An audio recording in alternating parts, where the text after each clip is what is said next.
Hello दोस्तों, नमस्कार। स्वागत है आप सभी का आज के इस वीडियो में। कैसे हैं आप सब लोग? आशा करता हूं आप सब लोग खुश होंगे, स्वस्थ होंगे और मस्त होंगे। आज के इस वीडियो में हम बात करने वाले हैं कोऑर्डिनेट ज्योमेट्री के मोस्ट इंपॉर्टेंट टॉपिक इलिप्स के बारे में। इलिप्स से क्वेश्चंस हर एक एग्जाम में पूछे जाते हैं, चाहे वो टीजीटी पीजीटी हो और चाहे वो 12 स्टैंडर्ड ही क्यों ना हो। इससे क्वेश्चंस अधिकतर पूछे जाते हैं। कुछ क्वेश्चंस जो हैं इसके डेफिनेशन पर बेस्ड होते हैं, तो पहले आज के इस वीडियो में हम डेफिनेशन भी कवर करेंगे और साथ ही साथ इसको बेसिक से एडवांस की तरफ लेके जाएंगे, जहां पे आपके नॉन स्टैंडर्ड इलिप्स के इक्वेशन से रिलेटेड क्वेश्चंस पूछे जाते हैं, उनके बारे में भी आगे बात करेंगे। तो शुरू करते हैं आज का वीडियो। सबसे पहले जानते हैं इलिप्स की डेफिनेशन क्या होती है। जैसा कि डेफिनेशन को मैंने पीछे लिख रखा है, आप देख पा रहे होंगे। The ellipse is the locus of a moving point so that the ratio of its distance from a fixed point to the perpendicular distance from a fixed straight line is always remain constant। इसका मतलब ये हो गया कि दीर्घवृत्त एक ऐसे बिंदु का बिंदुपथ होता है जिसकी एक निश्चित बिंदु से दूरी और उसी बिंदु की एक निश्चित सीधी रेखा से लंबवत दूरी का अनुपात हमेशा ही नियत रहता है। तो आइए इस डेफिनेशन को समझते हैं डायग्राम की हेल्प से। जैसा कि मैंने एक डायग्राम बना रखा है, तो इसके कहने का मतलब यह है कि अगर हम कहीं पे भी एक पॉइंट को चूज कर लेते हैं, मान लीजिए मैं ये पॉइंट यहाँ पर कंसीडर कर लेता हूं, तो इसी बिंदु का बिंदुपथ ही तो हमें देखना है। इनके कहने का मतलब यह है कि अगर एक ये निश्चित बिंदु ये है और एक निश्चित रेखा ये मैंने बना रखी है, तो इनकी डेफिनेशन का जो कहना है वो ये है कि इन्हें अनुपात लेना है किसके डिस्टेंस का, इस दूरी का। अगर मैं इसको P कह दूं और इसको S कह दूं और यहां से एक परपेंडिकुलर ड्रॉ करता हूं मैं सामने वाली स्ट्रेट लाइन पर, तो क्या पाऊंगा मैं? इसको अगर मैं M से रिप्रेजेंट कर देता हूं, तो इस डेफिनेशन का कहने का मतलब ये है, जो अनुपात है PS अपॉन PM, P से S तक की दूरी का और P से M तक की लंबवत दूरी का जो अनुपात है वो हमेशा कांस्टेंट रहता है। ठीक है, ये हमेशा ही कांस्टेंट रहेगा। और कैसे? मान लीजिए ये पॉइंट यहां पर आ गया, तो उस केस में भी क्या होगा, यहां से यहां तक की दूरी का अनुपात, यहां से यहां तक की दूरी का अनुपात वही रहेगा जो यहां से यहां तक की दूरी का अनुपात, यहां से यहां तक की दूरी का अनुपात था। कहने का मतलब ये पॉइंट आप कहीं पे भी ले लीजिए, यहाँ पर, ये इसका अनुपात जो रहेगा वो हमेशा ही कांस्टेंट रहेगा। और किसके इक्वल होता है? हम इसको कहते हैं E के इक्वल। ठीक है, अब E क्या चीज होती है ये भी जानना जरूरी है। यहाँ E है, E के बारे में बताते हैं। E कहते हैं इसेंट्रिसिटी को, और यही एग्जाम में सबसे ज्यादा आपसे पूछी जाती है। इसेंट्रिसिटी फाइंड आउट करने के लिए आपसे कहा जाता है। हम बात कर रहे हैं इलिप्स की, तो इसके लिए एक अलग कंडीशन होती है। वो क्या? इलिप्स के केस में E की एक निश्चित वैल्यू होती है। वो क्या है कि इलिप्स के लिए E जो है हमेशा ही 1 से लेस होगा, लेकिन 0 से ग्रेटर होगा। आप एक चीज देख पा रहे होंगे कि मैंने यहाँ पर इक्वल का भी साइन लगाया है। वो इसलिए क्योंकि अगर E की वैल्यू 0 हो गई, अब 0 हो गई इसका मतलब ये है फिर ये इलिप्स ना रह के सर्किल बन जाएगा। इसी प्रोसेस को आगे चलते हुए हम देखते हैं कि इलिप्स की एक डेफिनेशन और होती है। वो क्या कि अभी हमने ये देखा कि हमारे पास एक फिक्स पॉइंट था S और एक मूविंग पॉइंट था P। ठीक है, अब तक हमने इन दोनों बीच की दूरियां देखी, यहां से यहां तक की और यहां से यहां तक की दूरी। लेकिन अब हम क्या करेंगे, हम इसमें एक पॉइंट और बढ़ा देंगे। अगर मैं इसको S1 कह दूं और यहाँ पे एक पॉइंट और ले लेता हूं, वो क्या? S2। ठीक है, तो इस केस में अब क्या होगा, मान लीजिए पॉइंट ये है, तो मैं इसको मीट करा दूंगा। ठीक, तो कहने का मतलब ये है कि जो दूरी है इस मूविंग पॉइंट की इन निश्चित बिंदुओं से, तो इनका जो योग होगा वो पूरे कर्व पर हमेशा ही कांस्टेंट रहेगा। आप यहां पर जाएंगे तो यहां से यहां तक की दूरी प्लस यहां से यहां तक की दूरी का जो योग होगा वो हमेशा ही कांस्टेंट रहेगा। कहने का मतलब ये हो गया कि locus of a point so that the sum of its distances from two fix point always remain constant throughout the curve. ठीक है, मतलब वही हुआ कि आप इस पॉइंट को पूरे कर्व पर कहीं पर भी लेके जाइए, उसकी दूरी, मान लीजिए इसको मैं यहाँ पर ले आता हूं, इसको P' कह दूं, तो इस केस में यहां से यहां तक की डिस्टेंस प्लस यहां से यहां तक की डिस्टेंस हमेशा ही इक्वल होगी। कहने का मतलब ये हो गया कि अगर मैं ये निकालूं कि PS1 प्लस PS2 इक्वल होगा किस चीज के, P'(S1) प्लस P'(S2) के, ठीक है। और इसकी एक कांस्टेंट वैल्यू होती है, हमेशा ये कांस्टेंट रहता है, और ये कांस्टेंट रहता है किसके इक्वल रहेगा, तो ये इक्वल रहता है 2a के। अब ये क्या है इसके बारे में हम आगे बातचीत करेंगे। तो ये दो इंपॉर्टेंट डेफिनेशन है। पहली डेफिनेशन ये है कि आपकी यहाँ से यहाँ तक की दूरियों का जो अनुपात है वो हमेशा ही कांस्टेंट रहेगा और किसके इक्वल रहेगा, e के इक्वल रहेगा। एक डेफिनेशन ये है और एक डेफिनेशन आपकी ये है जो कि आपकी इंपॉर्टेंट है, डायरेक्ट रिजल्ट पूछा जाता है, ठीक है। ये 2 पॉइंट हो गए और एक पॉइंट आपका ये पूछा जाता है कि E की वैल्यू कितनी होती है फॉर द इलिप्स, तो E always is less than 1 for the ellipse, ठीक है। ये हो गई इनकी बेसिक डेफिनेशन जैसा कि आप देख पा रहे होंगे। अब आगे बात करते हैं हम इसके कि जो हमने सब कुछ बना रखा है इनको एक्चुअली कहते क्या हैं। इनके भी अपने अपने एक पर्टिकुलर नेम है, जो नेम है उनके बारे में जानेंगे, ठीक है। जैसा कि आपने अभी देखा कि मैंने आपको 2 डेफिनेशन दिखाई थी, एक डेफिनेशन ये है और एक डेफिनेशन ये है। दोनों ही डेफिनेशन का इस्तेमाल करते हैं इनके फार्मूले को ड्राइव करने के लिए और इसकी इक्वेशन को ड्राइव करने के लिए। उतना डीप आपको जाने की जरूरत नहीं है कि आप इनके इक्वेशंस को ड्राइव करके लाएं। तो सबसे पहले जो इसका मोटा मोटा ओवरव्यू है वो लेते हैं। सबसे पहले बात करते हैं हम इस लाइन की। इस लाइन को कहते हैं हम नियता, डायरेक्ट्रिक्स कहते हैं, ठीक है। इस एस को इसको कहते हैं हम फोकस, नाभि। S2 भी यहाँ पर इलिप्स है तो इसके लिए 2 नाभियां होंगी, एक S1 और एक S2, 2 नाभियां हो गई। ये पॉइंट हमारा कहलाता है O, इसको कहते हैं हम सेंटर। ये भी जैसा कि देखा कि 2 नाभियां हैं तो उनके रिगार्डिंग 2 नियता भी होंगी, एक नियता वो रही और एक नियता आपकी ये है,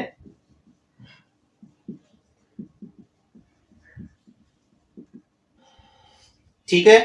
ये सेंटर तो आपको पता ही है, सेंटर इसका 0,0 है। फिलहाल अगर हम स्टैंडर्ड की बात करें तो ये 0,0 होता है, लेकिन नॉन स्टैंडर्ड के केस में इसकी वैल्यूज चेंज हो जाती हैं, उसके बारे में हम बाद में बात करेंगे।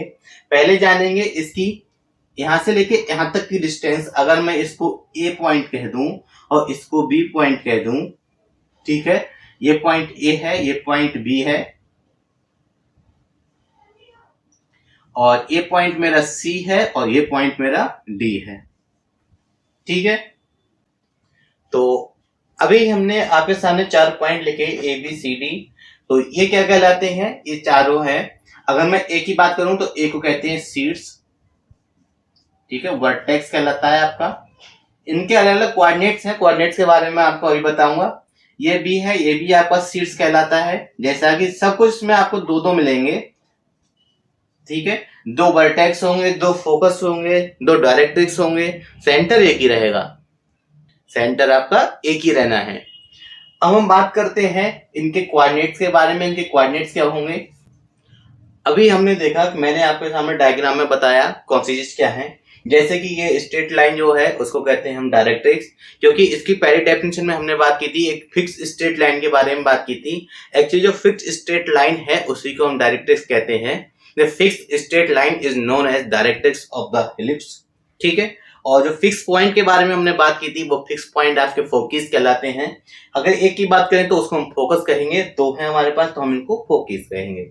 जैसा कि हमने लिखाया था कि the locus of a moving point so that the sum of its distances from 2 fix point. वो 2 फिक्स पॉइंट के बारे में जो बात कर रहे थे वो हमारे S1 और S2 थे, जैसा कि मैंने आपको बताया था। तो PS1 प्लस PS2 इक्वल होगा P'(S1)। अगर मैं यहाँ पर P और यहाँ पर P' ले लूं तो उनका सम 2a के इक्वल होगा। हालांकि मैंने आपको बताया था 2a के बारे में आगे बताऊंगा आपको क्या है, तो वही उसमें आगे चर्चा करते हुए शुरू करते हैं हम अपने स्टैंडर्ड इक्वेशन ऑफ इलिप्स के बारे में। तो स्टैंडर्ड इक्वेशंस के बारे में हम बात करेंगे। सबसे पहले स्टैंडर्ड इक्वेशंस के बारे में 2 स्टैंडर्ड इक्वेशन होती हैं इलिप्स की। सबसे पहले हम बात करेंगे x² upon a² plus y² upon b² is equal to 1 के बारे में, ठीक है। लेकिन बात ये नहीं है, आपका केस बनता है कब, जब आपका a is always greater than b। ये है आपका पहला इक्वेशन। इक्वेशन तो आपका सेम ही रहेगा, बस आपकी कंडीशन चेंज होती है। ये कंडीशन चेंज होगी तब आपका इलिप्स भी चेंज हो जाएगा। अगर आपकी कंडीशन ये है तो इस केस में हम इस इलिप्स को कहते हैं हॉरिजॉन्टल इलिप्स। ठीक है, क्या कहलाता है आपका? आपका कहलाता है हॉरिजॉन्टल इलिप्स, क्षैतिज दीर्घवृत्त। तो फिलहाल हम इस केस में हॉरिजॉन्टल इलिप्स के बारे में बात करेंगे, मतलब जब आपका a is greater than b के बारे में बात करेंगे। इक्वेशन क्या है? x square upon a square plus y square upon b square is equal to 1। ये स्टैंडर्ड इक्वेशन ऑफ इलिप्स होती है। और अगर हमारे पास ये स्टैंडर्ड इक्वेशन ऑफ इलिप्स है जिसका डायग्राम मैंने आपको सामने बनाकर दिखा रखा है, सबसे पहले जानते हैं कि S1 S2 और जो सारी चीजें हैं उनकी वैल्यूज क्या हैं। जैसे अगर हम यहाँ पर बात करें S1 के बारे में, तो S1 के जो कोऑर्डिनेट हैं वो आपके कहलाते हैं a e, 0, ठीक है। और S2 पॉइंट के कोऑर्डिनेट्स हैं, या फिर मैं कहूं दूसरे फोकस या फिर सेकंड फोकी के बारे में बात करें तो इसके कोऑर्डिनेट्स कहलाते हैं आपके माइनस का a e, 0, ठीक है। ओ तो आपका सेंटर 0, 0 है ही, और ए पॉइंट है, ए पॉइंट के कोऑर्डिनेट्स होते हैं आपके a, 0, और बी पॉइंट के कोऑर्डिनेट्स होते हैं आपके माइनस का a, 0, ठीक है। सिमिलरली बात कर रहे हैं y पर उन्होंने देखा कि b है, मतलब प्लस माइनस b होगा। अब x पे यहां से निकालेंगे। अगर आप मान लीजिए कि y is equal to 0 put कर देता हूं तो मुझे क्या मिलेगा कि x square upon a square is equal to 1 implies that x की दो वैल्यूज होंगी प्लस माइनस a, ठीक है। सिमिलरली अगर मैं x is equal to 0 put कर देता हूं तो मुझे मिलेगा क्या कि y square upon a square is equal to 1 implies that y की भी आपको दो वैल्यू मिलेंगी, सॉरी ये भी होगा,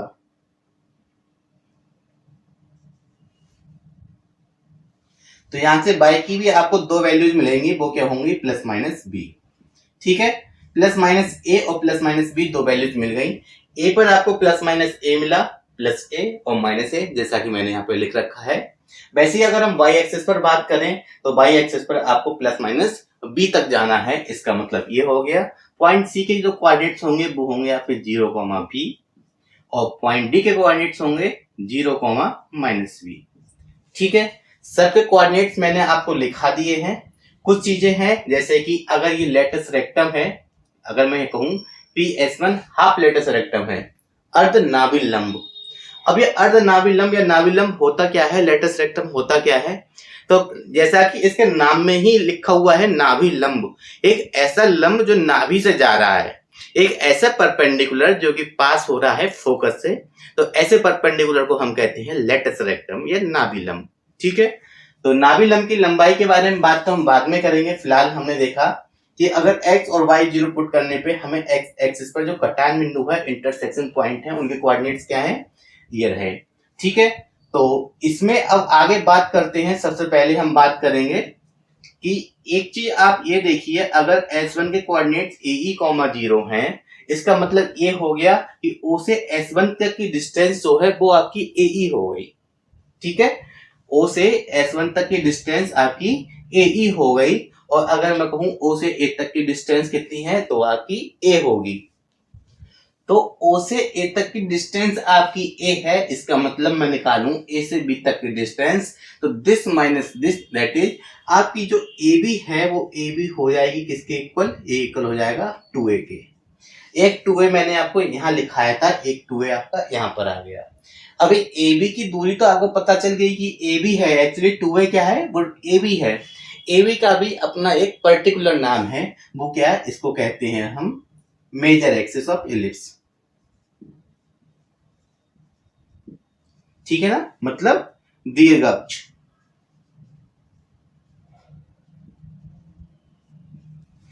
दीर्घवृत्त की दीर्घ अक्ष कहलाती है, या फिर major axis of ellipse AB, और AB की डिस्टेंस कितने इक्वल होगी, 2A के।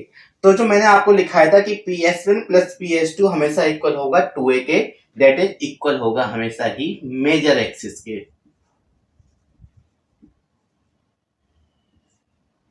ठीक है ना। 2A क्या है, आपकी मेजर एक्सिस की लेंथ है। आपने देखा कि एक मेजर एक्सिस है तो आपको एक CD भी दिख रही होगी, तो CD की डिस्टेंस अगर हम निकालें तो क्या मिलेगी हमें this minus this that is 2b। अब इसका भी अपना एक पर्टिकुलर नाम है, वो क्या, इसको कहते हैं माइनर एक्सिस,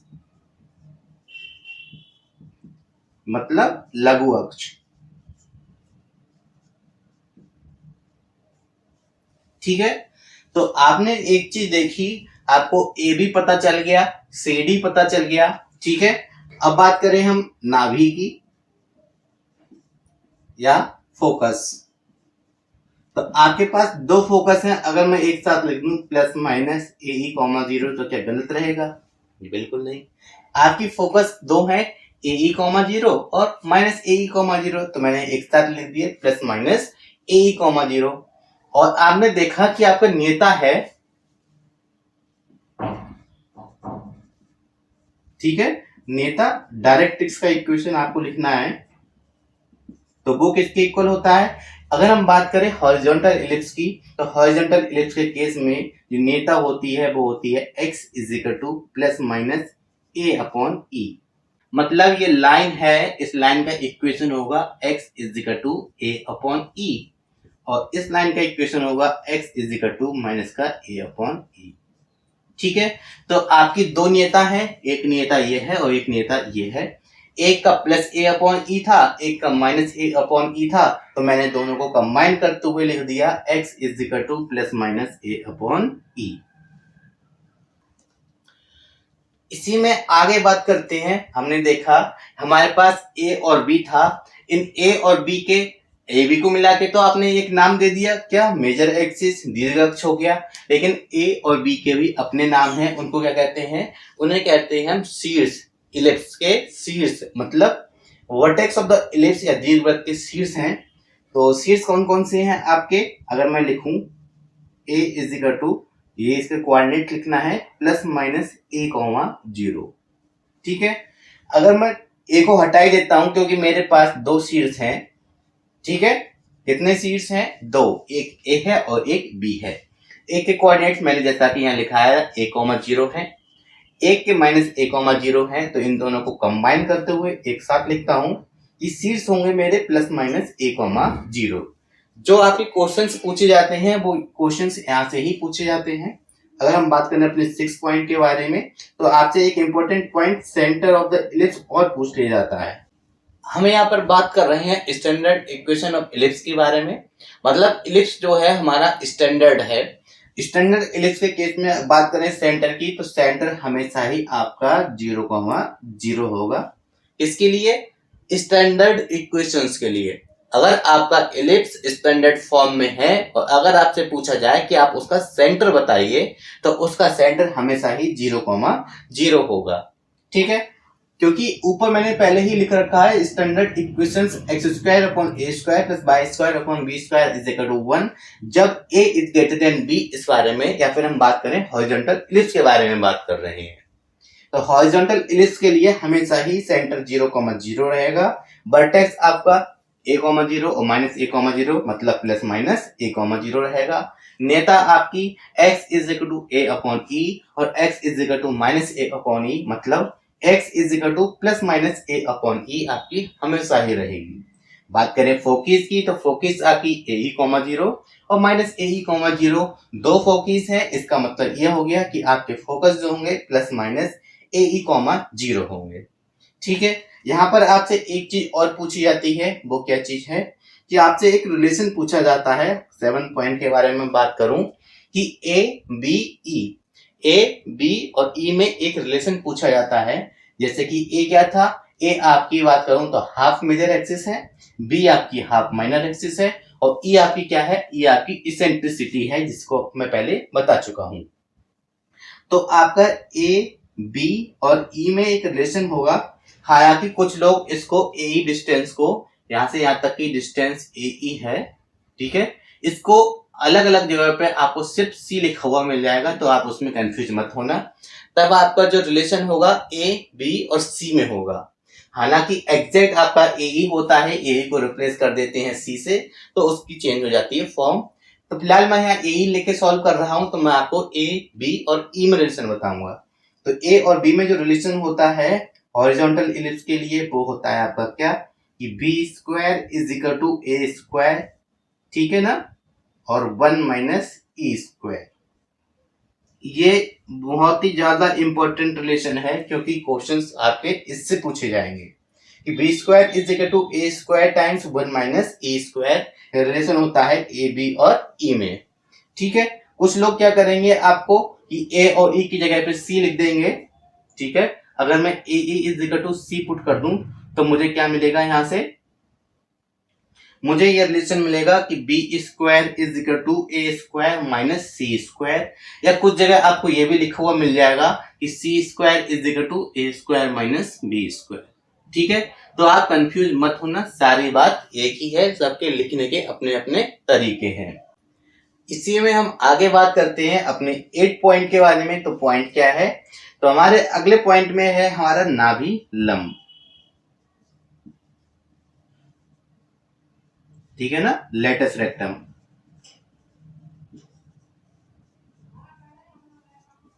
तो क्या चीज है, आपने देखा, मैंने आपको बताया था कि एक लंबवत रेखा हमने खींची, या फिर मैं कहूं कि नाभि से जाता हुआ एक लंब खींचा, परपेंडिकुलर ड्रॉ किया पासिंग थ्रू द फोकी या फोकस, तो हम उसको कहेंगे क्या, लेटस रेक्टम। अगर मैं इसको कहता हूं कि यहां से लेकर यहां तक की डिस्टेंस L है, ठीक है, तो ये टोटल डिस्टेंस P है, इसको मैं P डैश कह दूं, तो मेरा जो P और P डैश होगा वो किसके इक्वल होगा, 2L के इक्वल होगा, ठीक है। 2L के इक्वल होगा P डैश, मतलब टोटल जो इतना है या नाभि लंब हमारा यही तो होगा पूरा। यहां से यहां तक को अर्धनाभि लंब कहेंगे और यहां से टोटल को कहेंगे हम नाभि लंब। तो जो 12 होता है उसकी जो वैल्यू होती है वो इक्वल होती है हमारी 2b स्क्वायर अपॉन a,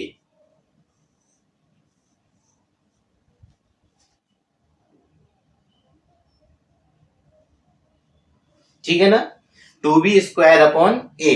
लेकिन एक चीज याद रखना, किस केस में, हॉरिजॉन्टल। आपको ये चीज दिमाग में रखनी है, आप ये नहीं बोल सकते कि आप बात कर रहे हैं उस केस की जब आपका a बड़ा है और आपका हॉरिजॉन्टल एलिप्स है।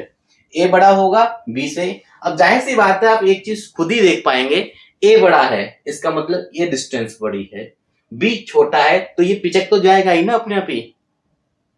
अगर a बड़ा है तो फैलेगा, b छोटा है तो पिचक जाएगा, तो हॉरिजॉन्टल तो अपने आप ही बन जाएगा।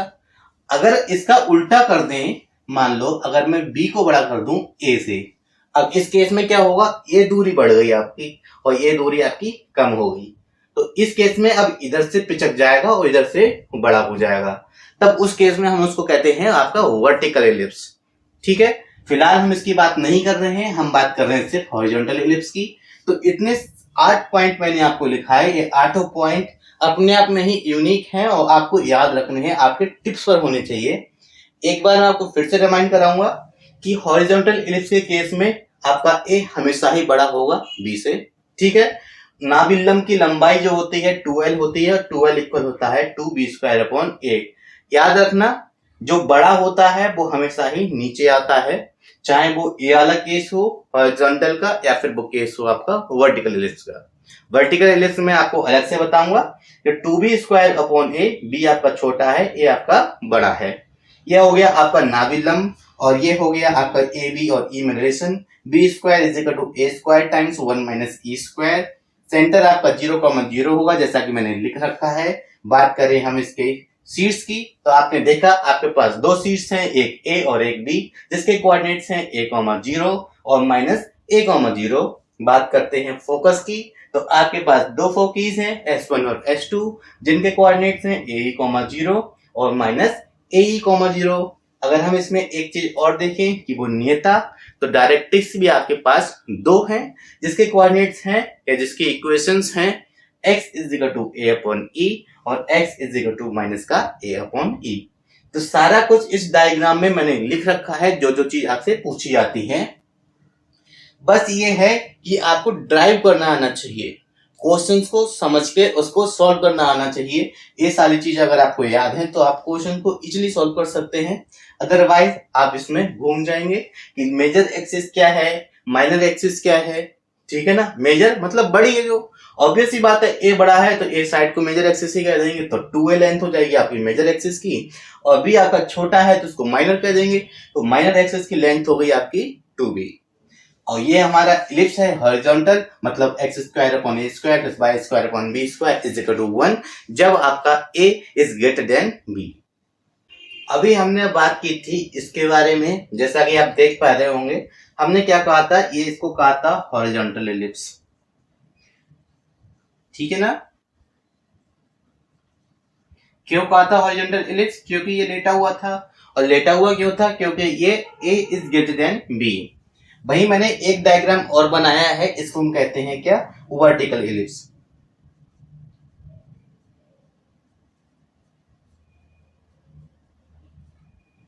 और इसको वर्टिकल क्यों कहा है? क्योंकि ये डिस्टेंस ग्रेटर है इस डिस्टेंस से, मतलब b is greater then a। वहां पर a बड़ा था तो हॉरिजॉन्टल हो गया, यहाँ पर b बड़ा है तो आपका वर्टिकल हो गया। इक्वेशन सेम है, x square upon a square plus y square upon b square is equal to 1। Equation same रहेगा, बस कंडीशन चेंज होंगी। पहली कंडीशन जब a बड़ा था तो हॉरिजॉन्टल, और b बड़ा है तो आपका वर्टिकल। जैसा कि हमने हॉरिजॉन्टल में देखा कि हमारे पास दो नाभि थी, दो नियता थी, एक सेंटर था, दो वर्टेक्स थे, एक मेजर एक्सिस थी, एक माइनर एक्सिस थी। सेम वो सब कुछ चीजें इसमें भी हैं, ठीक है। बस तरीका चेंज हो जाएगा। मेजर एक्सिस थी, आपकी मेजर एक्सिस पहले एक्स एक्सिस पर थी, लेकिन अब आपकी मेजर एक्सिस जो है वाई एक्सिस पर हो जाएगी। ये पॉइंट ए है, ये पॉइंट बी है, और ये पॉइंट सी है, और ये पॉइंट डी है, ठीक है। तो मैंने 4 पॉइंट्स लिखे आपके सामने। तो इस बार सी डी आपकी मेजर एक्सिस हो जाएगी। यहां पर सी डी क्या था? यहां पर सी डी आपकी माइनर एक्सिस थी, ठीक है, लेकिन यहां पर आपकी सी डी जो है आपकी मेजर एक्सिस हो जाएगी। और ए बी जो कि आपकी इस केस में मेजर एक्सिस थी, इस केस में जाके आपकी ए बी जो है माइनर एक्सिस हो जाएगी। मैं दोनों एक साथ इसलिए दिखा रहा हूं जिससे कि आपको कंफ्यूजन ना हो, दोनों की कंपैरिजन एक साथ हो जाए तो आपको बेटर तरीके से समझ में आएगा, क्योंकि आप इसमें कंफ्यूज फिर नहीं होंगे, क्योंकि दोनों एक साथ देखेंगे तो आपको समझ में आएगा कि दोनों के मतलब क्या है। अब बात करते हैं इसकी फोकस की। तो इसकी फोकस हमेशा ही मेजर एक्सिस पर लाई करती हैं। तो मेजर एक्सिस आपकी ये है, तो यहाँ पर आपका एक फोकस यहाँ होगा, एक फोकस आपकी ये होगी, दो फोकस होंगी, ठीक है। अगर मैं इसको S1 कह दूं, इसको S2 कह दूं, तो इनके कोऑर्डिनेट्स जो होंगे वो होंगे आपके क्या, 0, BE और 0, माइनस का BE। बात करते हैं हम x square upon a square plus y square upon b square की। तो ऑब्वियस सी बात है कि ये आपका एक, ठीक है, ये पॉइंट्स हैं, ये वर्टेक्स होगा, ठीक है। डी आपका क्या होगा? ये भी एक वर्टेक्स होगा, सी भी आपका वर्टेक्स होगा। कोऑर्डिनेट्स क्या होंगे? आपको पता है सी डी मेजर एक्सिस है, इसका मतलब 2b लेंथ होगी। यहां से यहां तक का डिस्टेंस आपका क्या है? इसके कोऑर्डिनेट्स होंगे 0, b और इसके कोऑर्डिनेट्स होंगे 0, -b। तो आपकी सी डी लेंथ कितनी हो जाएगी? This minus this, that is 2b। तो लेंथ ऑफ मेजर एक्सिस जो है इस बार आपकी 2b हो जानी है। पॉइंट ए के coordinates a, 0 as it is जैसा कि उसमें थे, सेम हमारे यहां पर भी हैं, ठीक है ना, -a, 0। जैसा कि मैंने यहाँ पे लिखा था सब कुछ, वही सब कुछ मैं यहाँ पे लिखूंगा, बस इस बार हमारे रोल चेंज हो जाएंगे। ए और बी आपके वर्टेक्स नहीं होंगे, यहाँ पर ए सी और डी वर्टेक्स होंगे, ठीक है, जैसा कि मैंने लिखा रखा है। इस केस में आपकी नेता वाई एक्सिस के पैरेलल थी, और इस केस में आपकी नेता या आपकी डायरेक्ट्रिक्स जो है एक्स एक्सिस के पैरेलल होगी, ठीक है। तो ये आपकी कहलाएगी नेता, मतलब डायरेक्ट्रिक्स, और एक नियता आपकी ये है, ठीक है ना। दो नियता है, जैसा कि आपने देखा, दो फोकस है, एक सेंटर। अगर ये स्टैंडर्ड है, जैसा कि हमने इक्वेशन देखा, इक्वेशन स्टैंडर्ड इलिप्स को रिप्रेजेंट कर रही है, तो इसका सेंटर O वो आपका हो जाएगा 0, 0, ठीक है। बात कर ली हमने सेंटर की, बात कर ली फोकस की, और बात कर ली हमने डायरेक्ट्रिक्स की। बचा क्या? आपने देखा कि आपका एक नाभि लंब था, जैसा कि मैंने आपको इसकी डेफिनेशन बताई थी।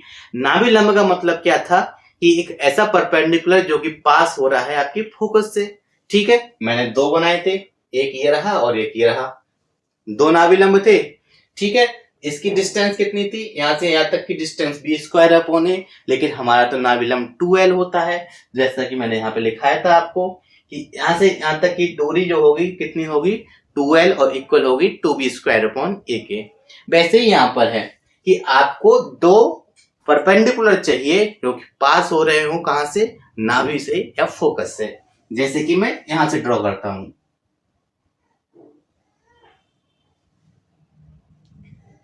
ठीक है,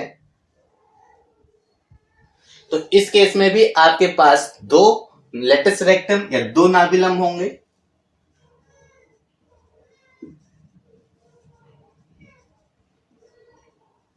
ये आपका लेटस रेक्टम रहा, एक लेटस रेक्टम ये रहा।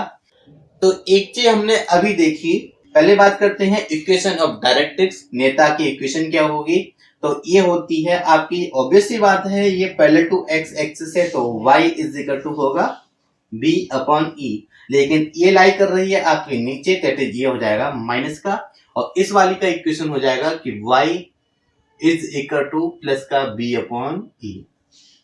ठीक है, मैंने आपको बताया था कि आपके ए और बी के रोल जो है चेंज हो गए। हॉरिजॉन्टल में जो रोल ए का था, वर्टिकल में उसको रिप्लेस कर दिया बी ने। ठीक है, उसमें ए बड़ा था तो ए काम कर रहा था हर जगह, इसमें बी बड़ा है तो इसमें बी काम करेगा। ठीक है, सारे कोऑर्डिनेट सेम हैं, बस उनके रोल चेंज हो जाएंगे, ए की जगह बी हो जाएगा, बी की जगह ए हो जाना है। जैसा कि y is equal to b upon e और y is equal to minus b upon e, equation of directrix आपके हो जाने हैं। ठीक है, ए आपका ये वर्टेक्स है, ये सेंटर, ये फोकस,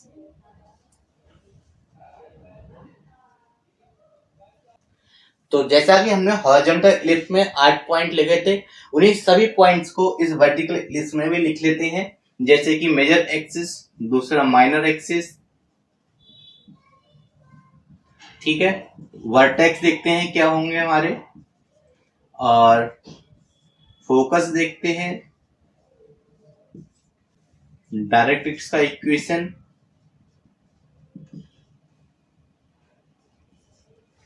सेंटर,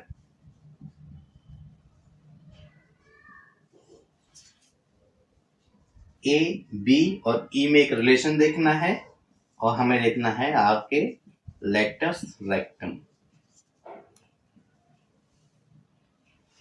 ठीक है, इन्हीं 8 पॉइंट के बारे में हमने बात की थी पहले हॉरिजॉन्टल इलिप्स में, अब इन्हीं 8 पॉइंट के बारे में हम बात करेंगे वर्टिकल इलिप्स में। अब हम बात करते हैं इन 8 पॉइंट्स के बारे में। सबसे पहले बात करेंगे मेजर एक्सिस, तो हम देखते हैं CD हमारी मेजर एक्सिस है, C के कोऑर्डिनेट 0, b है, D के कोऑर्डिनेट 0, माइनस b है, मतलब यहां से यहां तक का डिस्टेंस b और यहां से यहां तक का डिस्टेंस भी b हो गया। चाहो तो आप इसमें से जो डिस्टेंस का फॉर्मूला होता है उसकी हेल्प से भी डिस्टेंस फाइंड आउट कर सकते हैं, वरना आप ऐसे ही देख सकते हैं ये b है और ये b है, इसका मतलब CD आपका हो जाएगा 2b और मेजर एक्सिस की लेंथ हो गई 2b। बात करते हैं माइनर एक्सिस की, मतलब छोटी वाली की। हिंदी आपको पता है, इसको कहते हैं दीर्घ अक्ष, इसको कहते हैं लघु अक्ष। लघु अक्ष मतलब छोटी वाली, और छोटी वाली यहां से यहां तक का डिस्टेंस a है और यहां से यहां तक का डिस्टेंस भी a है। अगर आप चाहें a और b के कोऑर्डिनेट्स की हेल्प से फाइंड आउट करें इनके बीच का डिस्टेंस, तब भी आप पाएंगे क्या कि AB की डिस्टेंस जो होगी वो इक्वल होगी 2a के, और ये कहलाती है minor axis of the vertical ellipse.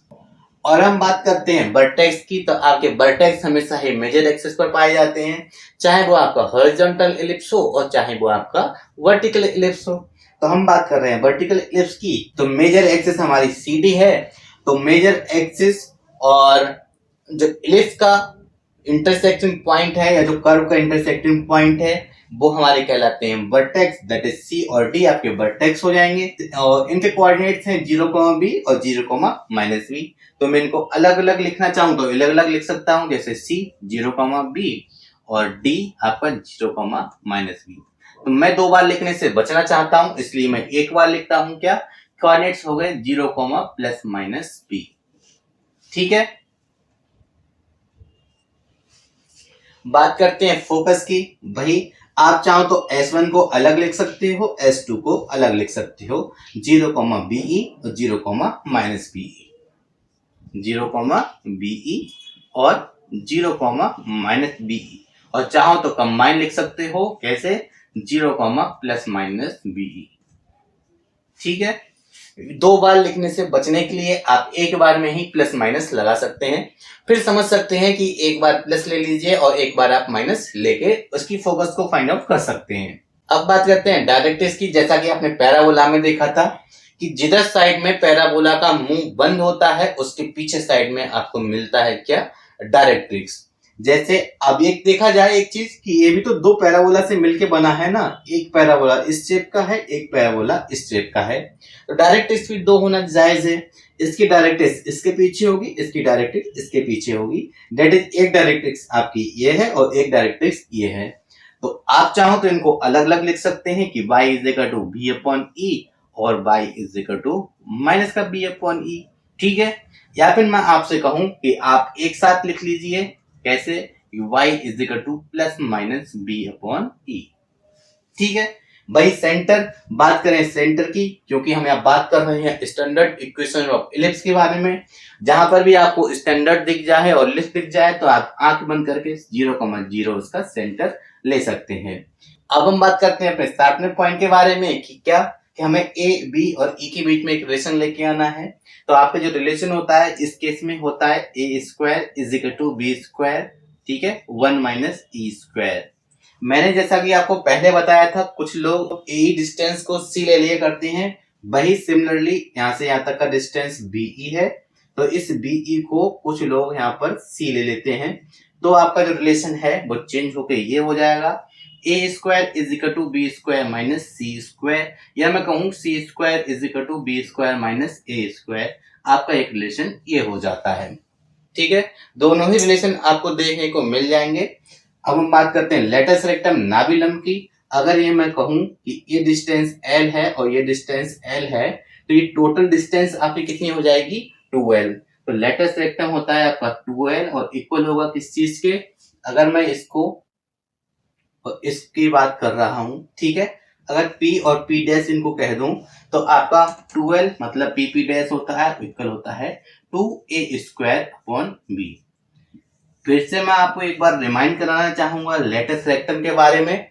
जब हम बात कर रहे थे हॉरिजॉन्टल इलिप्स की, तब आपको मैंने लिखाया था कि 2L इक्वल था किस चीज के, 2b²/a के। ठीक है, तब मैंने आपको एक चीज साफ साफ बताई थी कि जो बड़ा है वो नीचे आना ही आना है। यहाँ पर a बड़ा था तो ये नीचे है, यहाँ पर b बड़ा था तो ये नीचे है। ठीक है ना, दोनों में आप रिलेट कीजिए दोनों को एक दूसरे से। अगर आप रिलेट कर पाएंगे तभी आप इसको लंबे समय तक याद कर पाएंगे, अदरवाइज इसमें कंफ्यूज हो जाएंगे। हॉरिजॉन्टल के लिए a बड़ा था तो 2b²/a हो गया, वर्टिकल के लिए b बड़ा है तो इसके लेंथ ऑफ लेटस रेक्टम हो जाएगी 2a²/b। तो ये 8 पॉइंट हैं, यही 8 पॉइंट से बेस्ट क्वेश्चंस पूछे जाते हैं। ठीक है, ये तो था। अब तक हमने देखा ये सब स्टैंडर्ड इलिप्स के बारे में बात की थी, लेकिन अब हम इसमें आगे बात करेंगे नॉन स्टैंडर्ड इलिप्स के बारे में, क्योंकि एग्जामिनर आपसे मोस्टली क्वेश्चंस जो है अगर घुमाना चाहेगा तो आपको नॉन स्टैंडर्ड इलिप्स से देगा।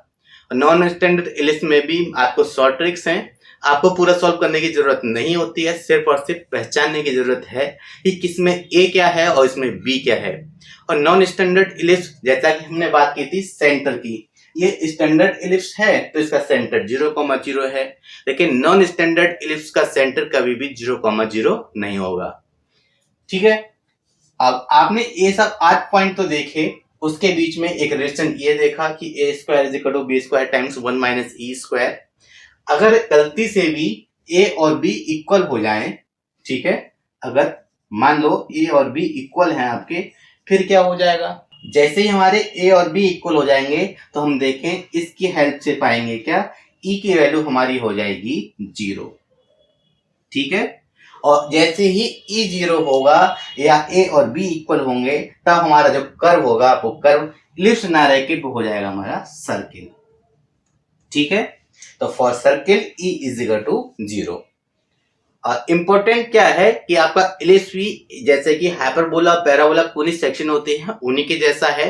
बस फर्क ये है पैराबोला आपका ओपन होता है और अनबाउंडेड होता है और उसका सेंटर इन्फिनिटी पर लाई करता है। सिमिलरली हाइपरबोला का भी एक अनबाउंडेड है, ओपन है कर्व और उसका भी सेंटर आपको फाइंड आउट करना पड़ेगा। लेकिन हम बात कर रहे हैं इलिप्स की। आपका इलिप्स एक क्लोज कर्व होता है, ठीक है, ये बाउंडेड है और क्लोज है।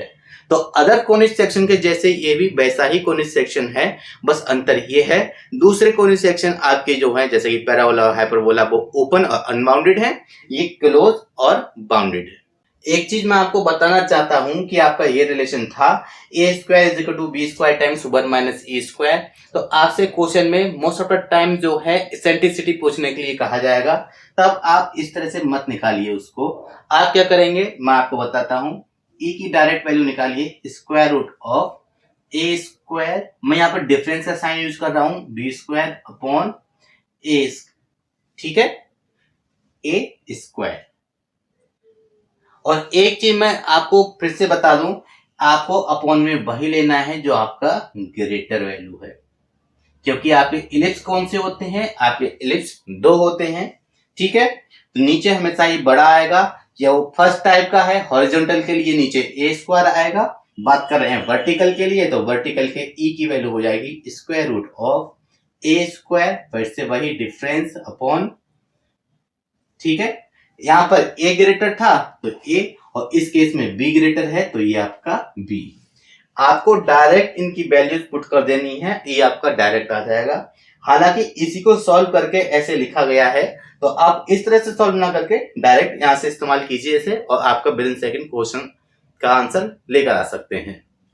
कुछ इंपॉर्टेंट प्रॉपर्टीज और रिजल्ट्स रह गए हैं बताने के लिए, और साथ ही साथ नॉन स्टैंडर्ड इलिप्स के बारे में बताना रह गया है, उसके बारे में हम अगले वीडियो में चर्चा करेंगे। तो अगर आपको मेरा कंटेंट और वीडियो अच्छा लगा हो तो प्लीज चैनल को सब्सक्राइब जरूर कर दीजिएगा, और वीडियो को लाइक करें, कमेंट करें और शेयर करके साथ ही साथ आप कमेंट बॉक्स में अपना सुझाव दे सकते हैं। Thank you, thanks for watching, thanks a lot.